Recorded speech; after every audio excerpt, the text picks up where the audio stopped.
Good morning, good afternoon, and good evening. I'm Tetsuo Kotani, Senior Fellow at Jaya, and I'll be moderating today's second session, which is about the geopolitical aspect of US-China strategic competition. We were supposed to have 5 distinguished speakers, but unfortunately, one of them, Matt Pottinger, is no longer available for this panel. So it will be a panel of 4 speakers. So first speaker will be Bonnie Glaser, Director, Asia Studies of German Marshall Fund of the United States. And the second speaker will be Ambassador Xu Bu, President, the China Institute of International Studies. And the third speaker will be Professor Jia Jingguo, Professor, Peking University. And the last speaker, but not least, the Admiral Tomohisa Takei, the former Chief of Staff, Japan Maritime Self-Defense Force, and also the Adjunct Fellow at Jaya. So because this panel is about the geopolitical aspect of US-China strategic competition, let me raise the first question to all the panelists, which is about what is the prospect for the US-China strategic competition over over this year, 2022, and beyond. And particularly, we'll be very much interested in the implication of what's going on in Ukraine for East Asia and the US-China relationship. So please speak up to 5 to 7 minutes in your initial remarks to address this question. So let me start with Bonnie. Over to you. Well, thank you, Kotani-san. Good to be here. And thank you to Jaya for inviting me to participate in today's discussion. Americans have many different views. I'm sorry to hear Matt Pottinger won't be joining us. My views are just my own. I will start by saying that, in my view, the US-China competition is structural and it is long-term.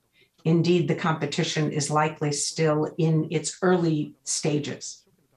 I think it's clear that there is bipartisan consensus in the United States that the United States faces many, many challenges from China, and that the United States needs to take measures to enable it to compete more effectively. You have seen the Biden administration recently release the Indo-Pacific Strategy. There is now a China strategy in the Biden administration. There will probably be a speech made by a senior official in the coming weeks that is representative, reflects that strategy. And of course, we are likely to see the national security strategy and national defense strategy perhaps later this month or soon thereafter. My sense is that in China, there is an assessment that the United States poses the greatest threat to China, to its national rejuvenation and its regional and global ambitions. So this is a mutual assessment of each other. And I think that it will be very difficult to change these assessments. As we know, later this year, Xi Jinping is going to enter his 3rd 5-year term in power. And Xi Jinping's analysis of the international situation and the trajectory of the US-China balance of power, I think, are the most crucial determinants of Chinese foreign policy. Xi Jinping appears to believe, as he states and has said since 2018, that the world is undergoing profound changes unseen in a century. These changes pose both opportunities and risks, but Xi Jinping appears to believe that the opportunities are far greater. He sees the United States as in an irreversible decline, and Western democracies, he believes, have failed. So the ongoing process of change in the global balance of power, China believes, will be disruptive and volatile. So there are risks. But I think that China definitely sees that the opportunities are greater. The current situation that we have with Putin's war in Ukraine may have an impact on China's decision-making. I hope it does. And it will be very interesting to see what lessons China actually draws from this war. One lesson that I think certainly Beijing should draw is that U.S. alliances are not fading. They are not irrelevant. They are not going away. In fact, they are strong, they are cohesive, and they are actually allies are working together almost in lockstep to oppose Russia's aggression in Ukraine. And we have seen a seismic shift in Germany's foreign policy over the last week under the coalition government in Berlin. We have also seen Sweden and Finland express an interest in joining NATO. So there are truly great geopolitical changes that are underway. One lesson that, of course, I think should be drawn from the ongoing conflict is the strength of the resistance, the Ukrainian people, and their determination to fight for their freedom. And so that is a lesson for any country that might think about using force against another people's or region or country. I don't know what lessons China will draw about the advisability of its continuing close relationship with Moscow. And I think this is a very, very important question. Xi Jinping and Putin have met 38 times. The joint statement that they signed on February 4th is truly comprehensive, covering many areas of their relationship. And since then, we have seen China's foreign minister and its foreign ministry spokesman make many statements about the war in Ukraine, never using, of course, the term invasion and trying to pin blame on the United States. And frankly, I think that this is not in Chinese interests. Russia's aggression is harmful to Chinese interests. It brings instability. It has unified the West. It will likely result in a weakened Russia that will be overly dependent on China that I think will not serve Chinese interests. And China is being blamed by the Biden administration as being an enabler of this war. That may or may not be fair, but that is what US officials have said.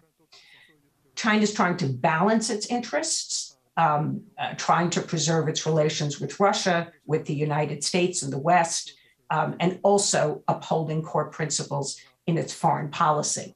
Whether or not it can continue to balance these interests, I think is really a question mark.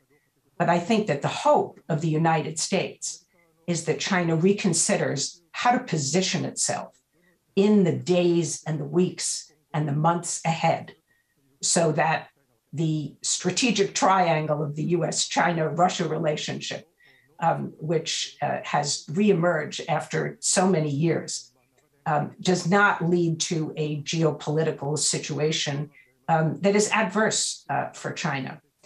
So we have a lot of differences and issues to work through in the US-China relationship. This particular challenge has come at a moment in time which I think poses an opportunity as well as a challenge. And I hope that Beijing will make the right choices for its own interests about what policies it will pursue going forward. This war must end. This is an unjust war, and there are too many people who are dying in Ukraine when they have done nothing to provoke this attack. So I'll stop there. Thanks, Bonnie. It was a very good start for the discussion. So next, I turn to Ambassador Xu. Over to you. Thank you. Thank you, Kodani-san. And, I haven't met Bonnie, for a long time. I do hope, if there's not such a, COVID, epidemic, we would be, very much delighted to welcome, all these, friends online to come to China Institute of International Studies. And,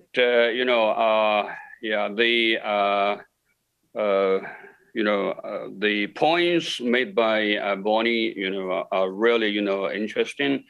I would say what we are witnessing in Ukraine, really show we are, experiencing the profound changes, unseen in centuries. And, this is such complicated world, and the international community really should, join hand in hand to make effort to make sure, peace will be guaranteed and, cooperation, will be maintained. And actually, regarding China-US relationship, a few days ago, I went to Shanghai, the place Shanghai communique, was, signed, and, I, of course, also delivered a speech there. Actually, when we were discussing about, the 50 years of, Nixon's visit to China in 1972, I, can't help myself to find the speech by President Ronald Reagan, when he visited China in 1984, and he delivered a speech in Shanghai Fudan University. And actually, President Reagan said, we live in a troubled world, and the United States and China as two great nations share a special relationship to help reduce the risk of war. And President Reagan also said, it's foolish. It would be foolish not to acknowledge the differences of culture, history, and political system, but there is no point in hiding the truth for the sake of a friendship. We need to put aside the words that name our differences and think what we have in common. And actually, President Reagan also said, we must neither ignore our problems nor overstate them. We must never exaggerate our difficulties or send alarms for small reasons. Actually, what President Reagan said, still matter today. Although we have had, China and United States, have had, diplomatic relations for so long, but, the problems are still there. And, we need to think about why, why on one hand, both China and the United States are benefiting from the diplomatic relation, are benefiting from, the trade, the exchanges of, all kinds of, people. Then, why the relationship is deteriorating,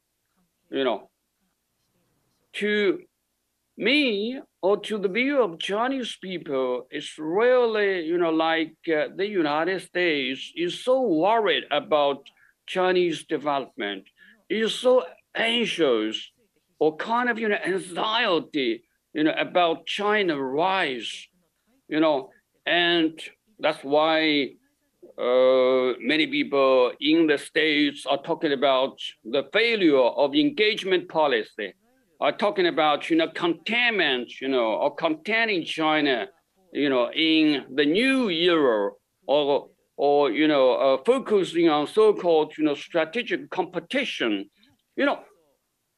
It's really true. We don't like, the world competition, although competition is a matter of fact. But, when we define the whole relationship, as competition, that may lead us, to the wrong direction of confrontation or even conflict.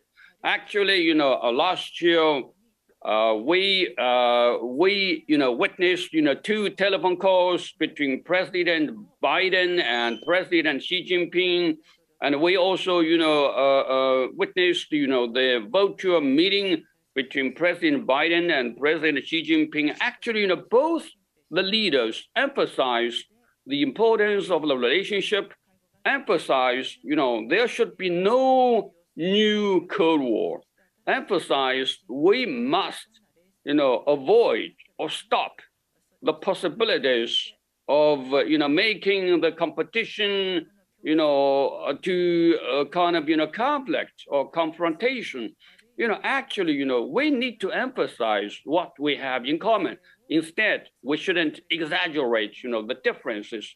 What many of our American, colleagues are doing are really, emphasizing too much the difference, exaggerating too much the difference. What about the impact of the Ukrainian, situation? In my view, it's really like, we all need to think why the situation comes to this stage. Actually, Henry Kissinger, made very interesting remarks a few years ago about, Ukraine should be the bridge instead of, being part of Russia or being part of the so-called West, So why Ukraine, is, entering itself into this kind of, very difficult situation? Russia need to think, Ukraine need to think, Europe need to, think, and United States also need to think. Actually, we got to, think about why, NATO need to expand and expand. After 5 rounds of expansion, NATO is really, coming to the border of Russia. NATO was formed because of Warsaw Pact. When Warsaw Pact was no longer there, when Soviet Union collapsed, there was no reason for NATO to exist anymore.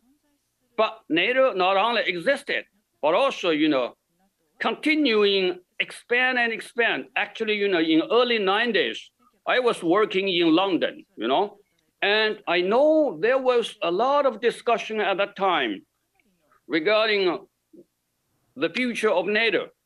And I know well, there was a lot of, talk between Russians and, Americans regarding the so-called assurance that NATO will not expand. But, 5 rounds of NATO expansion took place. So why shouldn't NATO, why shouldn't the United States take into account the security concerns of the Russians? We need all to think about, why the situation comes to this stage. I will stop here. Thank you. Well, thank you very much. We'll come back to the points you just raised. So next speaker will be Professor Jia. Over to you.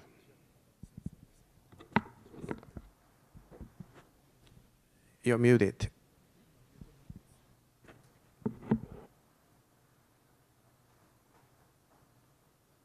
Thank you very much, Mr.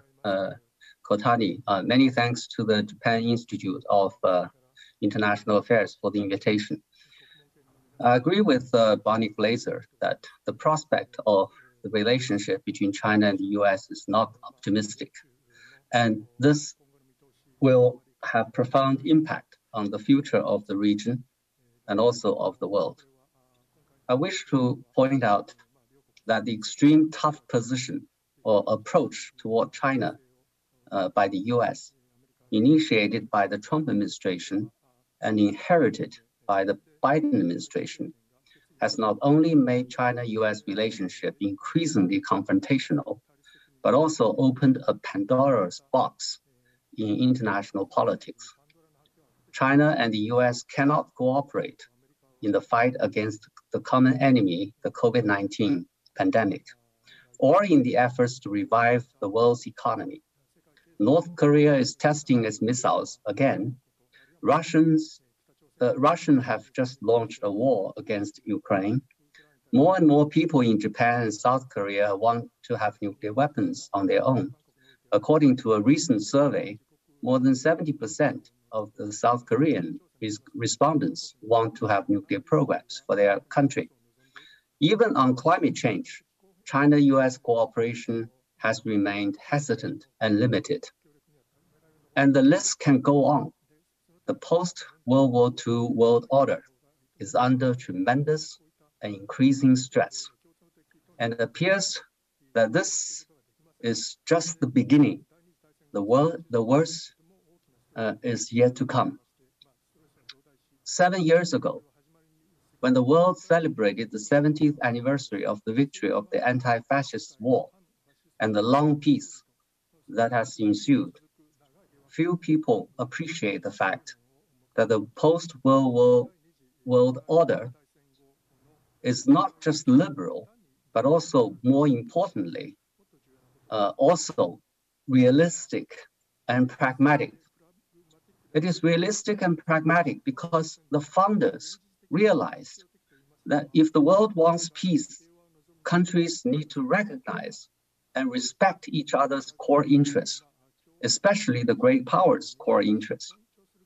Thus, the UN Charter stipulates the principle of respecting national sovereignty and territorial integrity, and opposing international interference in the internal affairs of a sovereign country.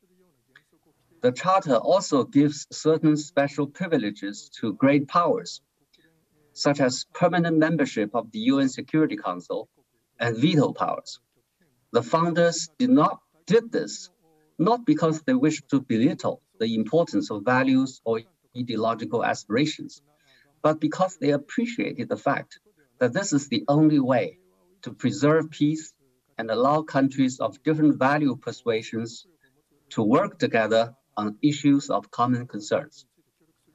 It was in that spirit, before Trump, although China and the US had frictions, conflicts, and occasional confrontations, such as those over Taiwan, they had tried to make sure that they would not let value or ideological differences to define their relationship, and not to challenge each other's core national interests. This shared tacit understanding and practice allowed the relationship between the two countries to improve and deepen over time, and opened the room for cooperation on various international issues. As China rises, such cooperation proved increasingly important and beneficial for both countries and for the international community.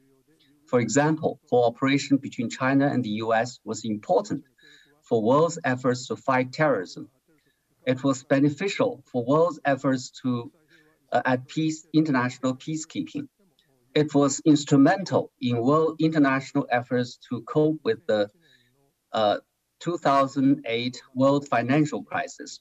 It was conducive to world's efforts to reach the Paris Agreement on climate change, to name just a few. However, when President Trump came in, for various reasons, the situation took a drastic turn. It began with the launch of trade wars, with an outlandish claim that China took advantage of the US via a variety of dirty means. Then it was followed by public smear campaign against China, ranging from claiming China's Belt and Road Initiative a debt trap, to accusing that China was responsible for the spread of the COVID-19 pandemic. It was culminated with the US initiating an ideological warfare against China and stepping up efforts to back Taiwan independence activities. Confronted with such vicious attacks, China felt it had to respond. Many Chinese believe that what the US wants from China is not just compromise, but total surrender. In other words, not just money, but also life, and felt compelled to respond forcefully. This led to cycles of negative interactions between the two countries. Biden's ascent to power has not changed this momentum. Out of ideological and domestic political considerations, it has largely inherited Trump's approach toward China. This explains why the relationship continues to slide. The trend of deterioration of relationship between China and the US has its consequences. As long as the two most powerful countries remain confrontational and even hostile toward each other, international cooperation becomes more difficult, and some countries see windows of opportunities to pursue their interests at the expense of the international order. What can be done? I think China and the US need to stabilize and improve their relationship on the basis of shared interests and stakes, rather than compete and confront each other, focusing on values and ideological differences. Other countries, out of their own respective interests, need to encourage China and the US to do so. Indeed, under the current circumstances, this sounds idealistic. However, if China and the US want to defend their interests, if the rest of the world wants to defend the world order with which their interests are closely tied, they have to do this. There's no other way. To do this requires foresight, political wisdom, and courage on the part of our leaders. It is the hope of all those who cared about the future of humanity that they will be able to do so. Let me stop here. Thank you. Thank you very much. We'll come back to the points you just raised later on. And the next speaker will be Admiral Takei. Admiral Takei, over to you.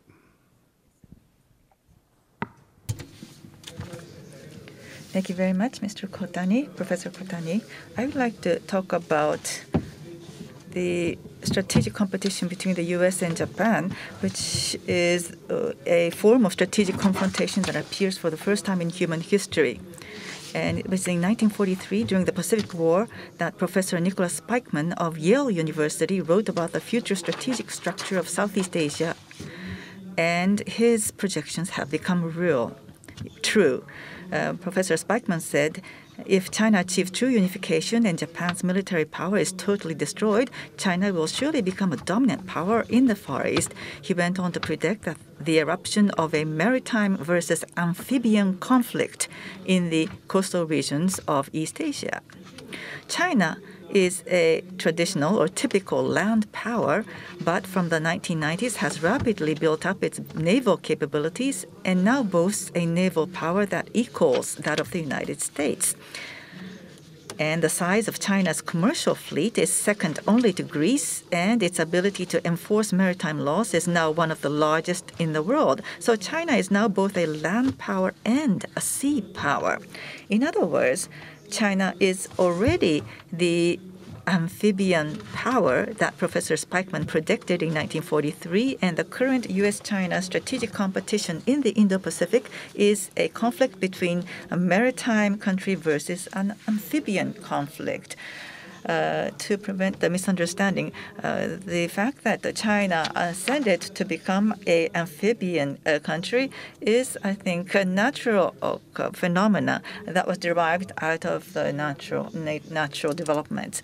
But this is the first form of strategic confrontation that appears for the first time in human history. So the world does not have a prescription to manage this U.S.-China conflict. So you can say that China and the U.S. are competing using different playbooks. China's behavior as an amphibian power has some unique characteristics. First is the application of land-based security concepts to the maritime realm. Land-based security aims to maintain the stability of national borders. So a buffer zone placed between oneself and a potential enemy could further enhance the nation's security. Russia's approach to Eastern European nations is based on an extremely orthodox view of land-based security.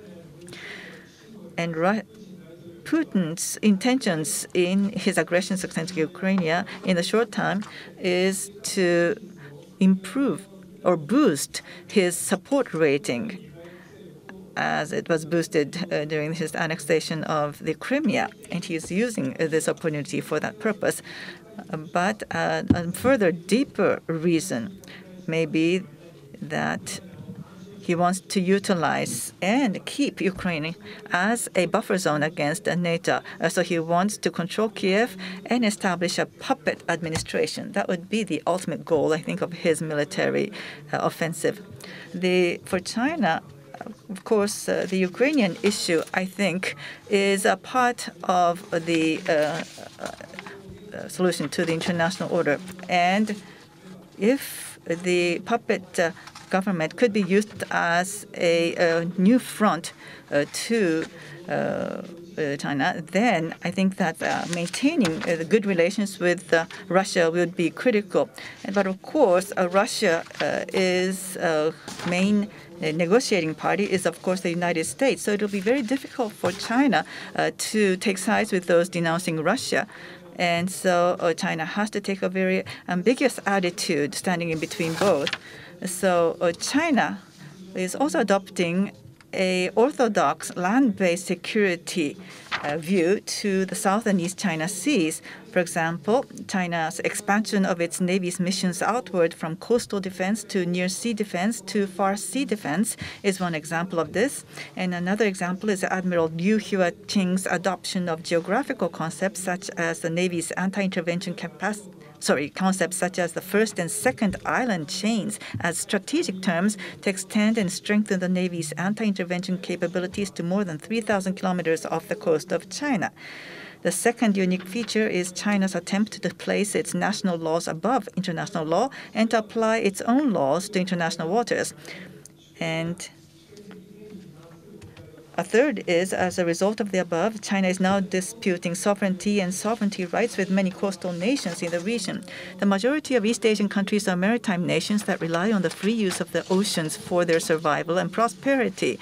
The international law-based maritime order is a fundamental principle for safeguarding the free use of the oceans, developed for over 400 years by seagoing nations since Hugo Grotius first advocated the freedom of the seas in 1609. But China's perception of security as an amphibian power is in direct conflict with the principle of the free use of the oceans in the South and East China Seas. A key focus in the strategic competition is the issue of Taiwan, which is a country of high strategic value located in the middle of the first island chain. The conflict over the Taiwan Strait is an issue born out of the realism of modern international politics. It's also deeply related to China's internal political system and its perception of security. Also, in a world where economies are so intricately and tightly linked, the confrontation over the Taiwan Straits between the U.S. and China, which are the two largest economies and military powers of the world, further complicate the issues. With no historical precedent to the current U.S.-China strategic competition, one cannot hope to manage the issues materializing from the rivalry using past solutions or models. Also, forcing the values of the maritime nations upon amphibian China will not be a sufficient solution against the impulses generated by the geographical factors. Therefore, maritime nations must accommodate the incompatible security perceptions of the amphibian country and strive to find, through trial and error, ways to maintain the principle of the free use of the oceans. Thank you. Thank you very much, Admiral Takei. So given all the points the speakers raised, let me ask additional questions to each of you. First, Bonnie, you mentioned that there's a consensus among Washington elites about the perception on China today. Do you think the current crisis in Ukraine would change that perception? I mean, some Chinese speakers mentioned Nixon. Because of the difficult relationship between U.S. and Russia now, do you think U.S. would slightly change its perception on China? And the question to Ambassador Su, you touched upon the implication of NATO expansion on today's crisis. But from our perspective, the expanding China-Russia strategic partnership is becoming a concern. So my question is, what do you think is the advantage and a disadvantage of the current China-Russia relationship? And my question to Professor Jia is, what is the, you mentioned the importance of US-China cooperation, but I wonder what kind of lessons China should learn from the ongoing war in Ukraine and its implication for the US-China cooperation. And for Admiral Takei, my question is, what is the lesson from the ongoing the war in Ukraine for the situation across the Taiwan Strait? So, Bonnie, can you start? Yes, certainly. Thank you for the question, Kotani-san. In the broader national security community in Washington, D.C., there is a debate, I think, about what the implications of the crisis in Ukraine might be and how to adjust or whether to adjust policy toward China. There are people who believe that China has very closely aligned itself with Russia, that it has done so now for many years. In other words, the February 4th joint statement is really the culmination of a very long process, that this is a top-down policy. It comes from Xi Jinping. Nobody would be able to change it other than him. And that Xi Jinping has pretty much thrown his lot in with Putin and with Russia. And because of the assessments that he holds of the US and the international situation, the East is rising, West is declining assessment, that he is very unlikely to change any of his policies. And you may have read, there was a story in the New York Times a few days ago that the United States shared some intelligence with China prior to the invasion and tried to convince China to help persuade President Putin not to use force against Ukraine. According to that New York Times report, China took that intelligence information to the Russians and told Moscow that the United States was trying to sow discord between Moscow and Beijing. If that is all true, it certainly underscores the deep, deep level of distrust between the United States and China. So that sort of camp or school of people would say there is really no hope. China has already made its choice, and therefore we should ensure that China is as uncomfortable as possible in its alliance with Russia, and make sure that China does not take steps to mitigate the impact of sanctions on Russia, if not, punish China as well. So that's one view. And I think another view is that this might be an opportunity for the United States and China to improve their relationship, but that the only way that could happen is if our two leaders, President Biden, Xi Jinping, were able to agree that what is taking place in Ukraine is against international law. It is against China's and U.S. interests, and that it is in China's interest to move away from its very close relationship with Moscow. This would have to be a function of an assessment, obviously, in Beijing, that China's policies have not been in its interest, and that it has been detrimental to align so closely with Moscow. And of course, this would have to be part of, again, a broader conversation about how we might address some of the issues in the US-China relationship. I don't completely share the version of events that Jia Qingguo presented, but because the problem is China's version, Jia Qingguo's version, just like China's version, pins all the blame on the United States. This is a very accurate reflection of what Chinese officials are telling US officials. China's done nothing wrong, right? It's just all the fault of the United States. And that has to change. If this relationship is going to improve, then China has to take some responsibility as well for the state of the US-China relationship. So this is a second group of people, I would say, or a second school of thought that believe that we have to test the proposition that China is not comfortable in its position so close to Moscow, and we should try, in the great tradition of Henry Kissinger, to reach out to China and see if there is a new modus vivendi that could be reached, and see if China is interested in repositioning between the United States and Russia.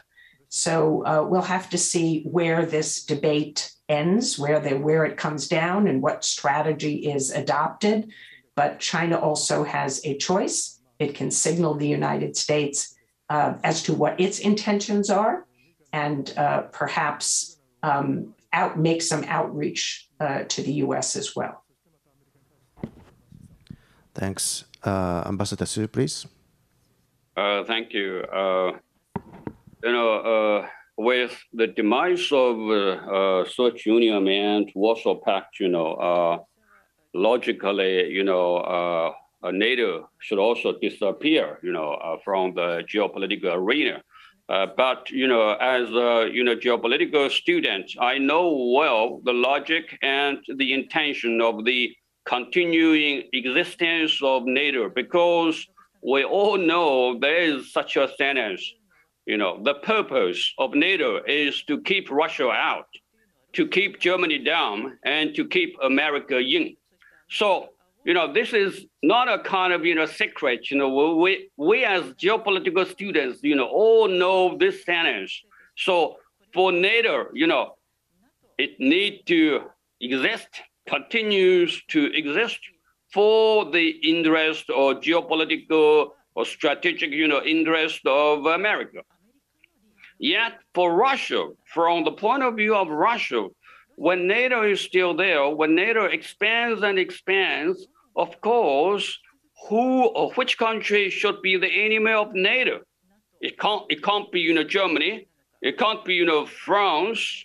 So it got to be, Russia. That's why, in our view, we believe, NATO expansion, is really one of the key reasons why we have this situation between Ukraine and Russia. Of course, the Sino-American relationship, is one of the reasons or one of the factors why, China,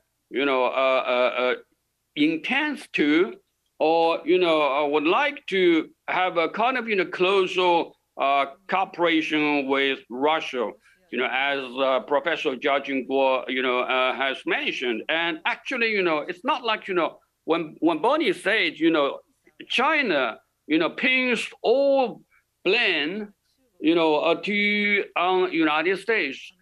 From the Chinese perspective, it's a matter of fact, you support, the Taiwan, independence, people, you are, departing away from what you have promised, in Shanghai communique, or what, Ronald Reagan said when he delivered his speech in Fordham University, or you have also, departed from what you have, promised in the diplomatic, relationship, statement, which was signed in 1979. So, of course, not to say, when Donald Trump, came to power, the U.S. policy towards China, all turned back. So the relationship or the foundation of U.S.-China relationship, has all been destroyed by not only Donald Trump, even before that, of course, also followed by Biden. We need to, think hard what we have in common. We have a lot in common. We need to work together to fight against, environmental challenges. We need to work together to fight against, the COVID, pandemic. We need to work together for a peaceful, situation in Asia Pacific. We need to, work together for economic, development. And of course, we need to work together for the kind of, strategic balance, in the whole world. We have so much to work together. Why should we, exaggerate the so-called, differences of values? Think about, starting a new Cold War. Of course, Biden also said, we don't want a new Cold War. But look at, the blames or, accuses of so-called, genocide in Xinjiang.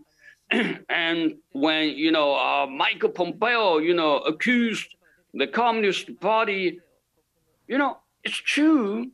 Many people in DC or in America, they are thinking about a new Cold War. And by doing so, we are in such a situation that there is a great possibility of a new Cold War. Not only a new Cold War, but also maybe a hot war, which is actually, is happening in, Ukraine. So we need to, think, we need to explore hard what we have in common. Like, our President Reagan said almost 40 years ago. Thank you. Okay, so Professor Jia, please. Thank you. Well, I agree with Bonnie that China also has its own share of responsibilities, especially in terms of how to explaining itself to the American people, how to communicate better with the people outside China, why China does this and do that. But if you look at the conflicts between China and the US, they're all about China's behavior rather than the US behavior. As the US initiates attacks on China, and China felt that it had to respond. So whether it's Taiwan or territorial disputes in the South China Sea, or the way to characterize what happened in Xinjiang and Hong Kong, they're all about how China deal with its own problems, rather than China attacking the U.S. For racism or for supporting, the January the 6th demonstrations or riots on the Capitol Hill. We're not talking about China trying to provoke the U.S. We're talking about from the Chinese perspective, the U.S. provoked China, and China felt that it had to respond. And then the U.S. took offense when China responded. So that's the problem. I think we should lower our temper and try to deal with each other reasonably. If we talk about lessons China has learned, China should learn about from Ukraine, is that I think I made my point clear that if China and the US cannot work together, then we are going to see more Ukraines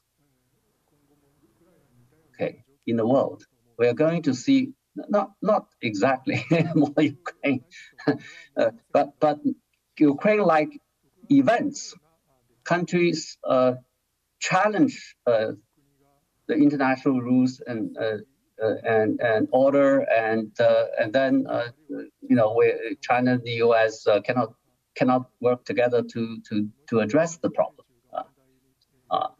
whether it's the Ukraine issue, or the testing of missiles, or development of nuclear weapons, or other problems.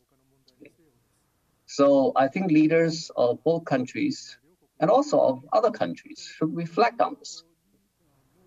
If China and the US, the two most important countries in the world, cannot work together, the world is going to face a lot of dire challenges. Okay. Let me stop here. Thank you. Okay, please. Thank you very much.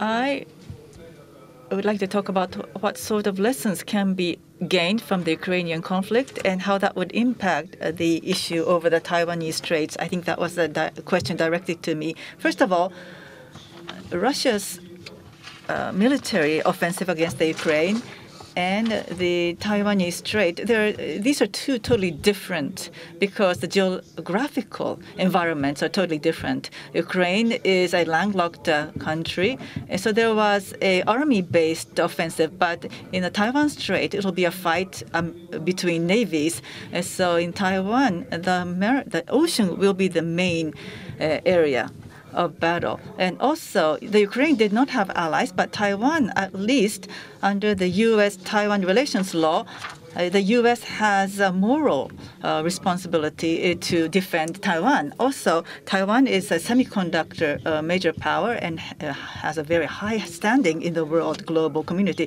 Fourthly, the Taiwan forces may not be able to push back the Chinese offensive, but they have over 70 years built up enough military power to be able to at least fend China off. And Russia, I think, found the situation in Ukraine to be very surprising. First, that the Ukraine, which is not a member of the NATO or the EU, was supported unilaterally by Europe, by the West, through the arms provision or funding, etc., even by Finland. Also, the European countries, especially Germany, relied on Russia for a lot of its energy, but they still criticized Russia and decided to shut off its economic relations with Russia, and also shut off Russia from SWIFT, despite the sacrifice on its economy, which means that the international committee has shown through its action that there is still benefit in paying the sacrifice to defend the Ukraine. Also, the offensive against the Ukraine has strengthened the unification of Europe, and that many countries in Europe have vied to increase its military capability. I think that would be reflected in Japan and the Indo-Pacific. So, in other words, the importance of the traditional power balance and the importance of military alliances has been newly confirmed by the world. And in order to achieve stability and peace over the Taiwan Straits, what will Japan and the Asian countries do based on traditional concepts? And we must return back to the realities of geography and maintain the power balance with China, and still maintain the free use of the oceans, which is the basis for their survival and prosperity. We must search for ways to be able to achieve both, even if it takes time. Up the floor, let me ask another question to all of you, which is about crisis management. How do you see the prospect of U.S.-China crisis management? Not only managing the crisis between the two superpowers, but as Professor Jia mentioned, unless U.S.-China unless China and U.S. Cooperate, there might be more Ukraines. I understand Professor Jia indicated that there may be more regional crises.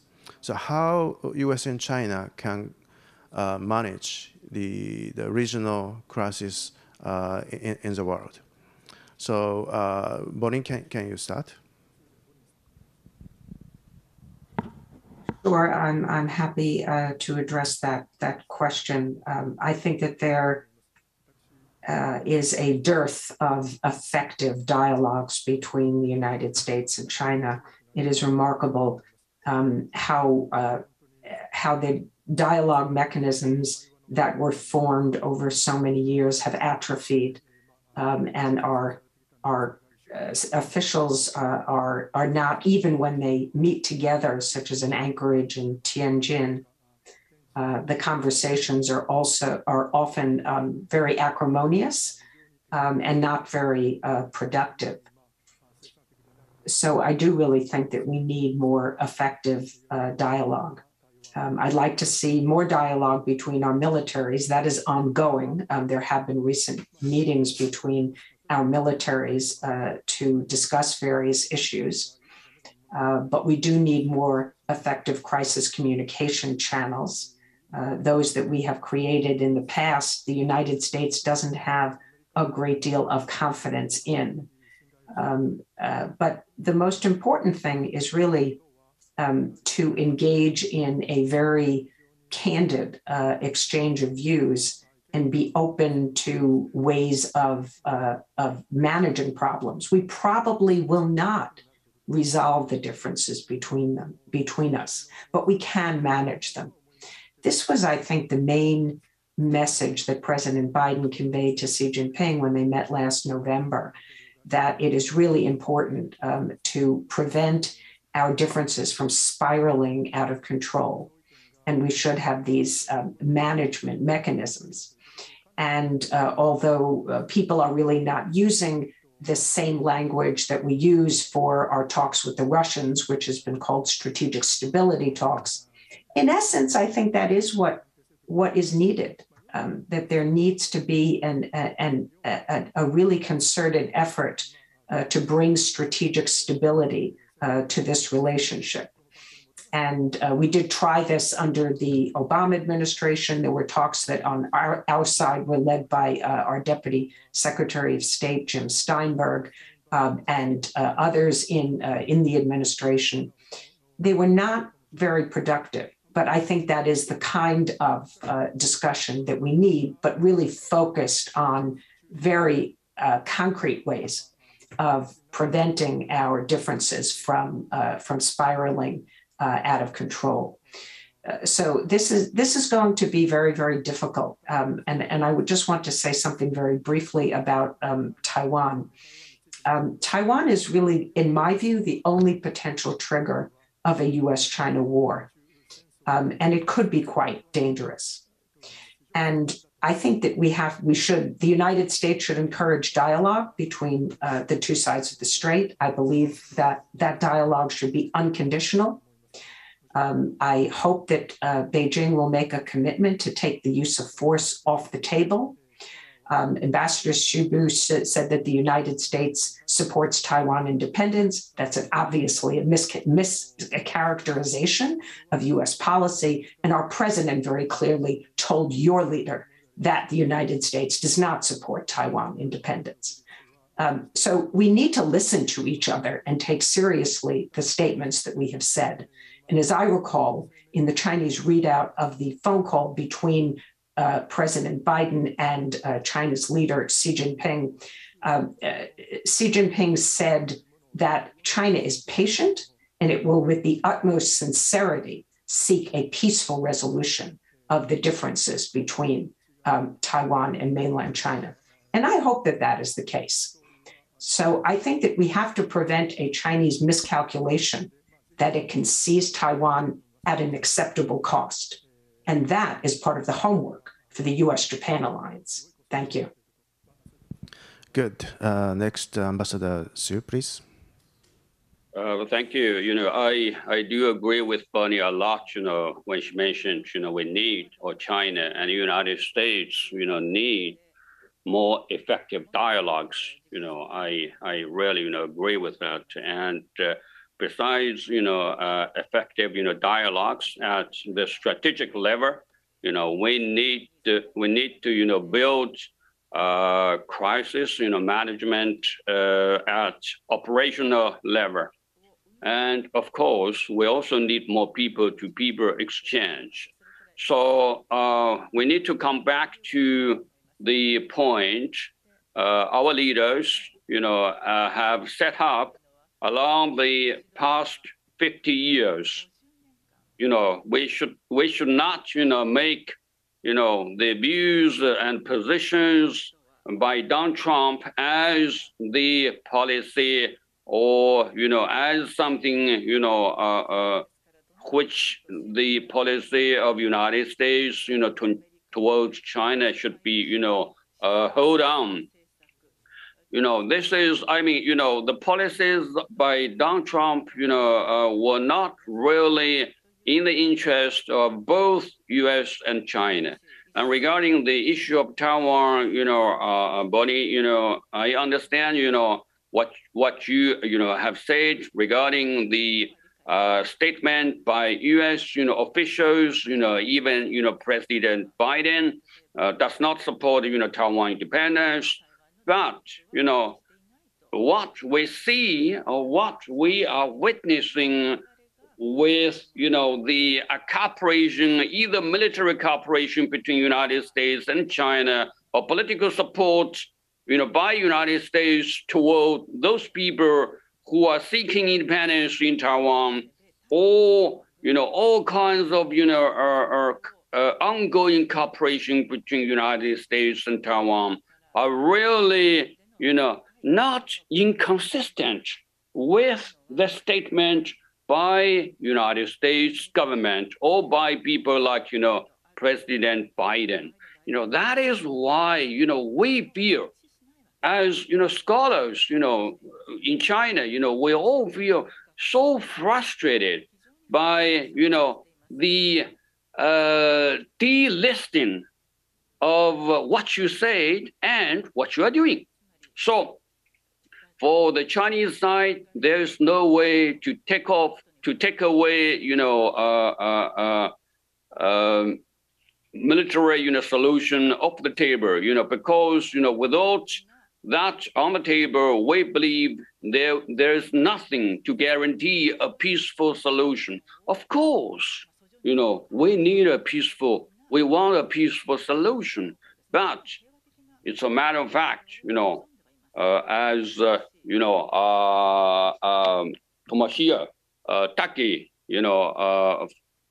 has been saying just a few minutes ago, when he mentioned there was so much difference between the situation of Taiwan and the situation of Ukraine.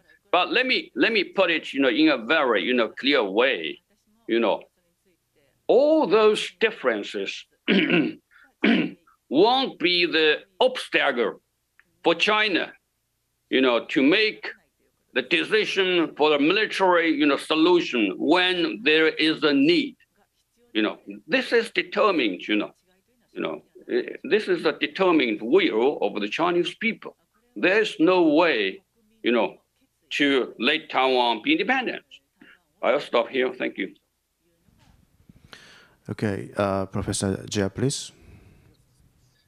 I want to make a couple of comments on Mr. Takeo's statements.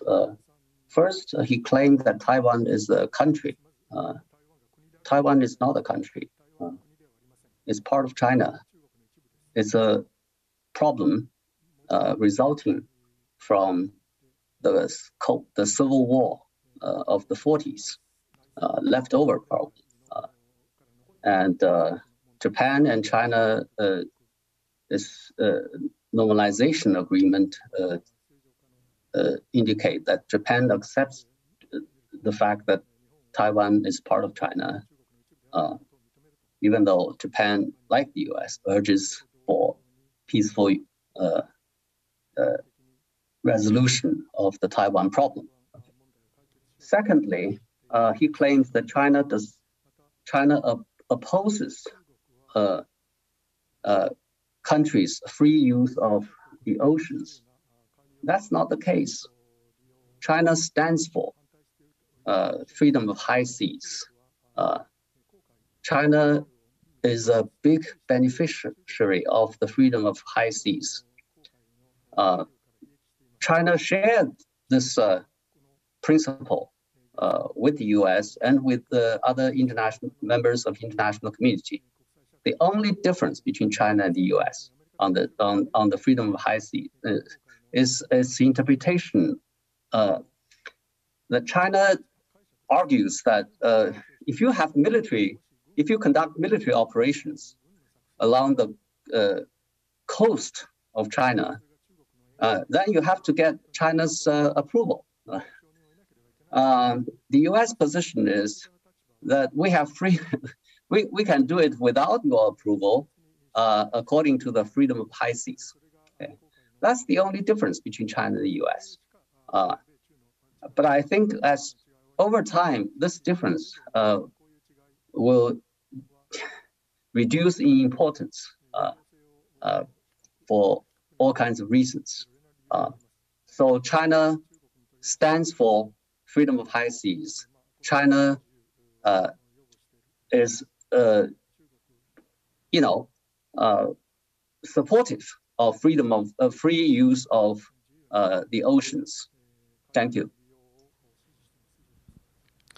Okay, so Admiral Takei, although the question is about the U.S.-China crisis management, maybe you can touch upon the Japanese perspective, or if you can touch upon the Japanese role in crisis management in the region, I will appreciate. So please.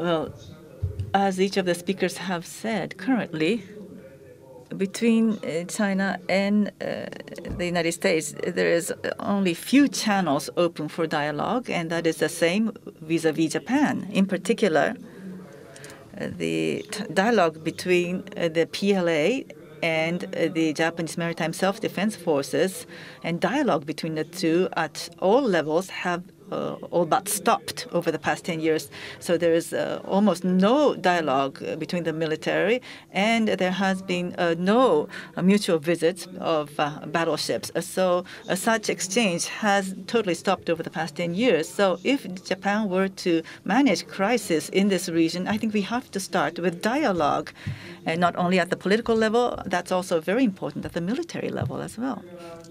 Also, as for Japan's position, already the 2+2 joint communiques and the Japan-US summit meetings have issued joint statements, and they make clear that the Japanese government's position is it does not view as problematic the Chinese political system, but what it sees as problematic are several activities engaged in by China. And they feel that they should be improved. So both the United States and Japan, of course, have some tensions and frictions between these nations. So for each and one, we will advocate our concerns and try to resolve them. And for common issues such as climate change, we want to cooperate. So that case-by-case sort of approach, I think, is very important for crisis management. Also, Professor Ho mentioned many things that I would like to retaliate or repudiate, but since there's no time, I will not. We have 7 minutes to go, and we got some questions from the audience. So let me pick up one from Mr. Takezuku Sato from Asahi Shimbun. He's asking about the discussion inside Japan about boosting up our own defense capabilities, including a possible nuclear sharing between Japan and the United States after the Ukraine crisis became a war. So let me ask each of you, first, Admiral Takei, What do you think about this idea of nuclear sharing between Japan and the United States? And also, let me ask the speakers from the United States and China, what do you think is the Japanese role in the managing the difficult relationship between US and China, and also the regional challenges? Please limit your remarks within 2 minutes because of the time limitation. So let me start with Admiral Takei, and followed by Chinese speakers and Bonnie. 安全保障の観点、あるいは防衛力 From the perspective of security or the defense capability, what sort of defensive means should we have? It should be decided depending on the geographic and other basis. What would be the alliance? In the case of Japan, Japan-US alliance there, how should the burden be shared? That's a discussion. And after that, Japan's policy, historical way of thinking of what Japan weapons should have. And if we have a new security environment, then including sharing of nuclear weapons, once again, there should be a debate to think about the development of defensive capabilities in Japan. This is necessary at all times. Thank you. Thank you. So Professor Jia, over to you. Well, first of all, China is opposed to nuclear proliferation by any country. And China does not believe that this is in the interest of the international community, interests of peace and stability. Secondly, I think Japan can play a useful role for its own interests and for the interests of the regional and international peace to mediate and promote cooperation between China and the US rather than sow discord and alienation the two countries. Because if China and the US relationship remains confrontational, Japan would be under tremendous security problems, just like the rest of the region and also the world. It's not in our interest to see China and the US relationship continue to slide, especially sliding toward confrontation and military, especially military confrontation. Thank you. Thank you. Ambassador Xu, please. Yes, it's true that, China is strongly against, a nuclear proliferation. And this is, the policy of Chinese government.